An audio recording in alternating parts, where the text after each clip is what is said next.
দিনের অন্যান্য সময়ের চেয়ে সকালে স্নান করা বেশি উপকারী, এমনটাই জানালো নতুন গবেষণা।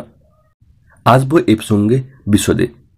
তার আগে করবো সে ছোট্ট একটি রিকোয়েস্ট, চ্যানেলটি সাবস্ক্রাইব করে রাখার এবং নোটিফিকেশনের all notification bell icon on করে রাখার। ভালো লাগলে ভিডিও লাইক দেওয়ার এবং তথ্যটি অন্যদেরকে জানানোর জন্য অবশ্যই ভিডিওটি শেয়ার করার। শরীরকে সুস্থ ও সতেজ রাখতে নিয়মিত স্নান করার কোনো বিকল্প নেই। স্নান শুধু রোগ প্রতিরোধ বাড়ায় না, বরং শরীর ও মনকে আরও ফুরফুরে করে তোলে। যদি প্রশ্ন করা হয় আপনি কখন স্নান করেন, তাহলে বেশিরভাগ মানুষই উত্তর দেবেন দুপুরে। তবে কর্মজীবীরা আবার সকালে কিংবা রাতে স্নান সারেন। আবার অনেকেই দিনের বিভিন্ন সময়ে কিংবা একাধিকবার স্নান করে থাকেন। তবে স্নানের সঠিক সময় কখন, এ বিষয়ে অনেকেরই কিন্তু ধারণা নেই। আয়ুর্বেদ তথ্য মতে দিনের যে কোনো সময়ের চেয়ে সকালে স্নান করা বেশি উপকারী। সকালে স্নান করলে একাধিক রোগ থেকে মেলে মুক্তি, একই সঙ্গে সারাদিন সতেজ থাকতেও সাহায্য করে।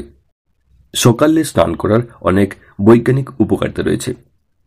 ন্যাশনাল সেন্টার ফর বায়োলজিক্যাল ইনফরমেশনে প্রকাশিত গবেষণা অনুযায়ী স্নান মানসিক ও শারীরিক স্বাস্থ্যের উন্নতি ঘটায়।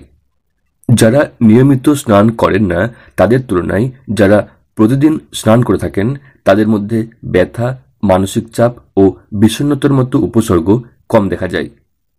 ভারতীয় আয়ুর্বেদ চিকিৎসক ঐশ্বর্যা সন্তোষ সম্প্রতি ইনস্টাতে একটি পোস্টের মাধ্যমে স্নান সঠিক সময় সম্পর্কে বিস্তারিত তথ্য শেয়ার করেছেন।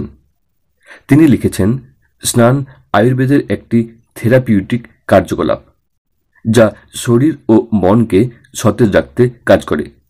এই চিকিৎসক জানান, আয়ুর্বেদ বিশেষজ্ঞদের মতে সকালে স্নান করলে একাধিক উপকার মেলে। সকালে শরীরচর্চা যেমন গুরুত্বপূর্ণ, ঠিক তেমনি এরপর স্নানও জরুরি। সকালে সূর্যোদয়ের আগে স্নান করা সবচেয়ে ভালো বলে মনে করা হয়। প্রতিদিন স্নান করলে কি হয়?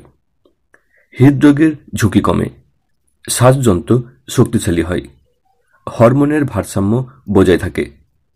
ত্বকের জন্য সকালে স্নান করা খুবই উপকারী। অস্টিও আর্থারাইটিসের ঝুঁকিও কমায় সকালে স্নান।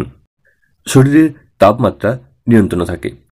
অনেকেই খাওয়ার পরে স্নান করেন, যা একেবারেই ভুল কাজ। খাওয়ার পর স্নান করলে খাবার হজমে সাহায্যকারী এনজাইমগুলো বাধাপ্রাপ্ত হয়, ফলে খাবার হজম হয় না ও পেট সংক্রান্ত নানা রোগের জটিলতা বাড়ে। আবার রাতে স্নান করাও বেশ কিছু মানুষের জন্য ক্ষতিকর হতে পারে।